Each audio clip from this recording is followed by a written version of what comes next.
जिसमें कुल 6 अंक है। पहला दृश्य, गिरिधर का घर, आशा का जागना।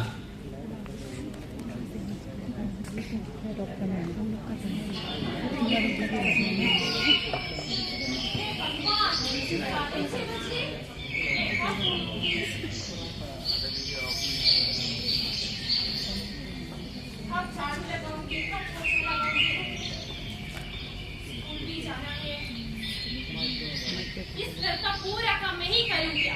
बेटी आशा, और बेटी आशा, जी माँ, आज तुम्हें जाना है माँ? देरी हो गई है।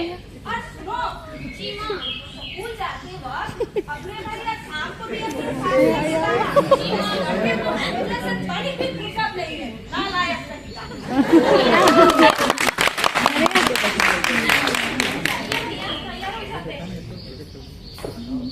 मम्मी लग रहा है जो अच्छे से जाना और मन लगाकर पढ़ना और बड़े आदमी बनना। जी माँ। Light of. दूसरा दृश्य, आशा और उसका भाई का कक्षा में प्रवेश करते हुए।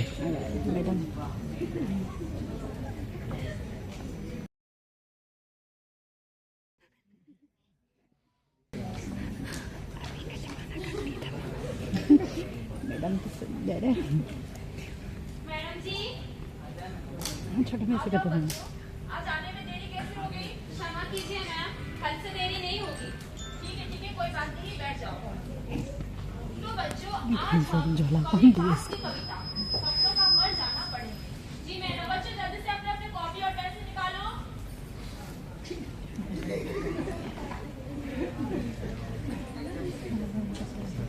तो कविता इस प्रकार से है। सबसे खतरनाक होता है मोटा सांचे से भर जाना। सबसे खतरनाक होता है मोटा सांचे से भर जाना। तड़प का ना होना सब सहल कर जाना। घर से निकलना काम पर, घर से निकलना काम पर और काम से लौटकर घर आना। सबसे खतरनाक होता है हमारे सपनों का मर जाना। सबसे खतरनाक होता है हमारे सपनों का मर जाना। तो बच्चों, तुम लोगों को कविता समझ में आ गई? जी मैडम। तो इससे संबंधित मैं कुछ प्रश्न पूछ रही हूँ, तुम लोग ध्यान से सुनो और इसका उत्तर देने का प्रयास करो। जी मैडम। तो बच्चों, अभी जो हमने कविता पढ़ा उसका शीर्षक क्या है? सपनों का मर जाना। सपनों का मर जाना, बहुत अच्छा। तो तुम लोगों ने भी कुछ सपने देखे होंगे, है ना? जी मैडम। तो श्याम, तुम बताओ तुम्हें क्या बनना है?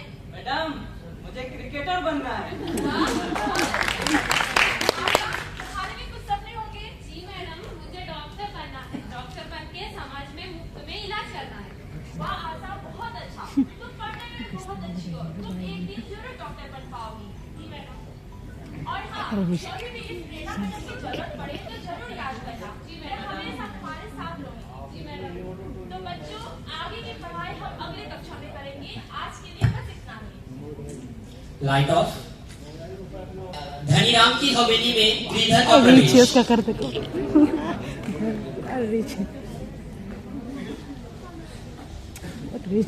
बोल देते हैं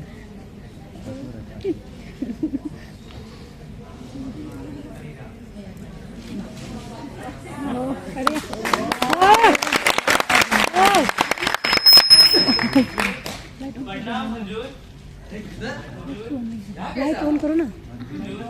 कुछ उधार चाहिए था हुजूर। फिर से उधार? तुम्हें याद है ना, अभी तक Light on. 50,000 रुपए तक का उधार ले चुका। वो तो तुमने वापस किया ही नहीं, अब फिर से मांगने आ गया। हुजूर याद है हुजूर, उसको गोल्ड सब पे चुका चमक। दूंगा हुजूर, आपकी पाई चुका दूंगा। पर अभी 20,000 रुपए मिल जाते तो मेरी भी खेत रहा उठती हुजूर। इधर अच्छा तुम्हारी हालत सुन के मुझे बहुत बुरा लगा। तुम्हारा सारा कर्ज मैं माफ कर दूंगा, ये तो लेकिन तुम्हें भी सूर्यवंश मेरे साथ एक सौदा करना पड़ेगा। सौदा? कैसा सौदा हुजूर? मैंने सुना है कि तुम्हारी एक बिटिया है। हाँ हुजूर, क्या तो है। अगर तुम उसकी शादी मेरे बेटे किशोर के साथ कर दो, तुम्हारा सारा कर्ज माफ कर दूंगा। हाँ, तुमने बिल्कुल सही सुना है। क्योंकि तो तुम्हारी ये स्थिति है, अगर तुम उसको मेरे घर भेज दो उसकी जिंदगी भी बदल जाएगी और साथ साथ तुम्हारा कर्ज भी माफ हो जाएगा। बिटिया का ब्याह भी हो जाएगा और मेरा सारा कर्ज भी माफ। हुजूर मुझे मंजूर है, हुजूर मुझे मंजूर है। ये भी ना बात। तो जाओ जाके शादी की तैयारी कर लो। बड़ी बड़ी मेहरबानी हुजूर, बड़ी मेहरबानी हुजूर। अगला दृश्य, गिरिधर अपने सहधर्मी को शादी का समाचार सुनाते हुए। आशा की माँ, ओ आशा की माँ, सुनती हो? Light on. अच्छा कितने क्यों लग रहे हैं? अरे खुशी की बात ही जो है। कोई गड़ा हुआ गाना मिल गया है क्या? परफेक्ट चीज मिल गई है मुझे। हमें भी बताओ, कोई खजाना मिल गया हो तो मेरे लिए गले का हार बिटिया बड़ी हो गई है। बिटिया का ब्याह मैंने धनी राम जी के बड़े बेटे किशोर से तय कर दिया है। हरिराम के बड़े बेटे किशोर, उसकी उम्र आपने देखी है? वो अधेड़ उम्र के पागल के साथ। चुप कर, दामाद जी हैं हमारे। आपने उसका उम्र देखा है? वह 40 वर्ष की है और हमारी बिटिया अभी महज 12 वर्ष की है। तो तेरे बाबू ने भी तो तेरा ब्याह 9 वर्ष में ही कर दिया था। तब की बात कुछ और थी। जमाना उमाना नहीं बदलता, लड़का संपत्ति होता है और लड़की जिम्मेवारी। तो जिम्मेवारी से मुक्ति पा लेना, गंगा नहा लेना है। आप कहना क्या चाहते हैं? अपनी जिम्मेदारियों से मुक्ति पाने के लिए उस फूल सी बच्ची को उस नरक में ढकेल दे? तू चुप कर, मैंने तुझसे राय नहीं मांगा है। मुझे जो करना है मैं वही करूंगा। तो तू कहिए घर अपने संभाल। मन की। मेरी यहाँ सुनता भी कौन है? मैं भी कुछ नहीं बोलती।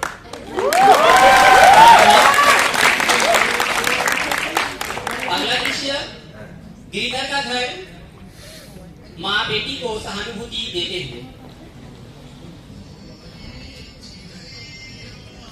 Light on.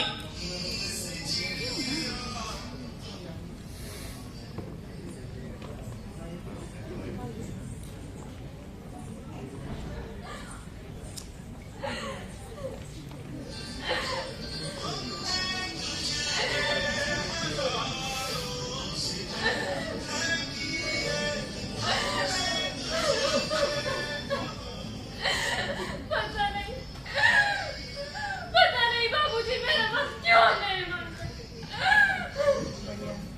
मुझे पढ़ना है, डॉक्टर बनना है, लेकिन बाबूजी मेरा ब्याह करना चाहते हैं। ऐसे ना रो, तैयार हो जा, लड़के वाले आते ही होंगे। कम से कम तू तो बाबू को समझा दीजिए। मैं बस 12 वर्ष की हूँ। मैं समझती हूँ, लेकिन औरतों का उम्र वर्षों से नहीं बेटा, पल पल बड़ा होता है। वो जमाना कुछ और था, जब लड़कियाँ 12 वर्ष में ब्याह करती थी, लेकिन अभी जमाना कुछ और है। मैं समझती हूँ बेटा, लेकिन औरतों का जमाना ना कभी बदला है और ना कभी बदलेगा। तो तैयार हो जाओ। माँ, मैं जो कुछ पढ़ना चाहते हैं और कुछ पढ़ना चाहते हैं, उसका क्या? अरे क्या रोना धोना लगा रखा है घर पर? क्या करेगी सब पढ़ लिख कर? बाबू, मुझे डॉक्टर बनना है और वो लड़के का उम्र मेरे से 2 गुनी है। बेटी, पति के दिल का रास्ता पेट से होकर गुजरता है। हर गृहस्थी का गणित सीख ले, काफी है तेरे लिए। बाबू, मैं पागल भी है। चुप मैं कर, उससे पति है शादी तेरा। नहीं कर सकती। माँ। अपने माथे पन्नू की तरह नीचे रखा कर और जल्दी तैयार हो जा। माँ, हाँ बेटा। मेरी बहन के शादी रोकने का और कोई रास्ता नहीं माँ। हाँ बेटा, कोई रास्ता नहीं। अब जा रहा हूँ मैं। ये सारी बातें मैं जो प्रेरणा मैडम को बता दूंगा। मैं जा रहा हूँ, सारे बात बता दूंगा। जा रहा हूँ। Light on. अगला दृश्य, भाई किशोर प्रेरणा मैम के साथ पुलिस स्टेशन में प्रवेश करते हुए। Light on.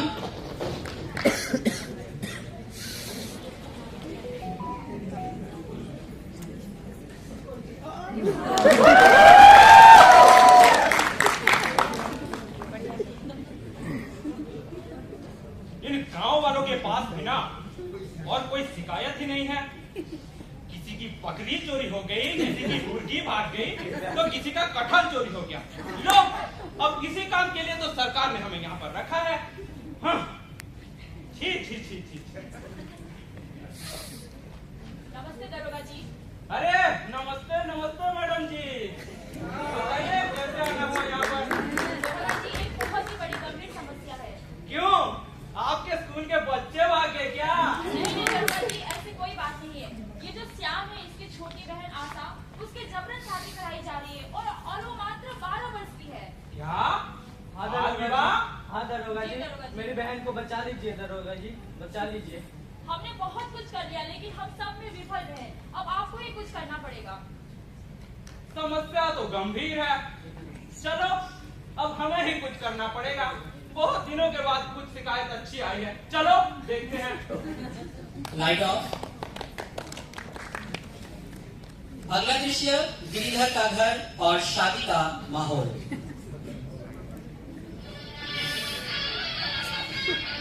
Light on.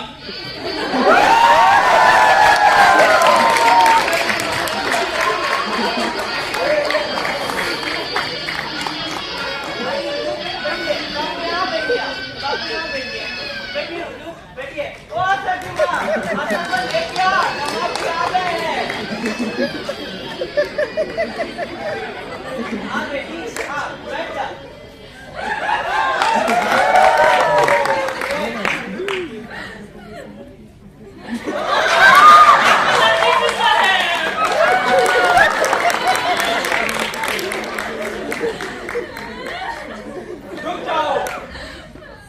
हमारे मर्जी के खिलाफ इस गांव में एक पत्ता तक ना हिले और तुम लोग यहाँ शादी करवा रहे हो, वो भी इस छोटी बच्ची की।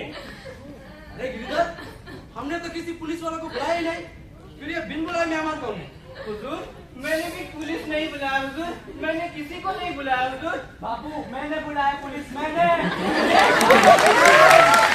क्या आप लोगों को इतना भी पता नहीं है कि बाल विवाह एक अपराध है और जब तक लड़का और लड़की 21 साल का नहीं हो जाते तब तक उनकी शादी नहीं करवाया जा सकता। और ये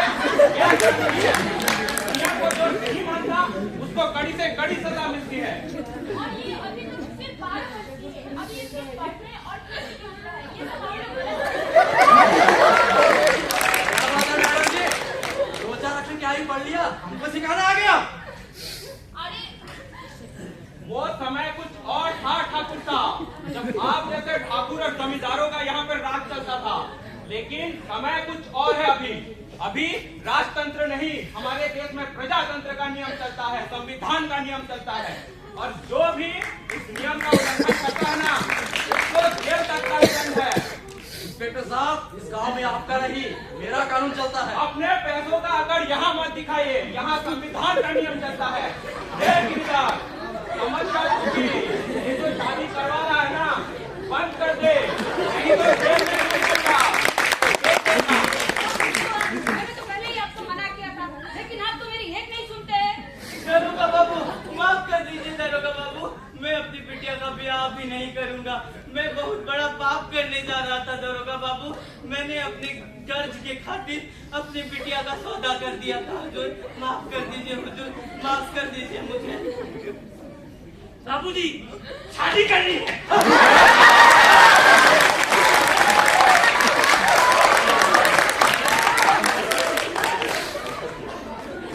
नमस्कार।